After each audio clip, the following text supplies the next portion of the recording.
Так, из плодовых у нас слива 300 рублей.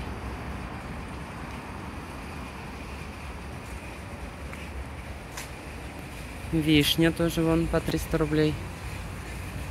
Разные сорта. Вишню уж можно и в заброшках выкопать, в принципе. Любацкая вон. Потом еще Тургеневка. Вот хороший сорт, между прочим, Тургеневка. Но что-то верхушка у нее мне не нравится. Тоже Любацкая. Потом еще я где-то видел молодежную. А, вон она. Вот тут в самой глубине молодежная. Ну и все это по 500 рублей. Закрытая корневая система, в принципе. Это не так и дорого. Тоже вот Тургеневка.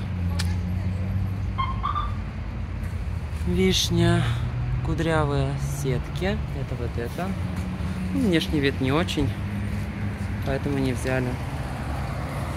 Яблоня ассорти. Посмотрим быстро, какие сорта. Тоже закрытая корневая система, в принципе. Уэлси. Кстати, он вымерзает у нас, этот сорт. Лично у меня вот в саду.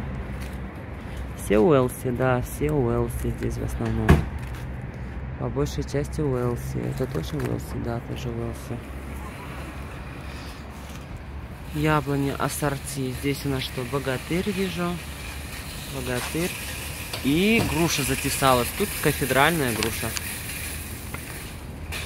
А, еще вижу яблоня. Спартан. Здесь уже цена 300 рублей за закрытую корневую систему. Голубика в больших объемах. 1500. Что еще? Сирень. Что-то лапчатка среди них еще есть тут. Пузыреплотник, кстати, еще.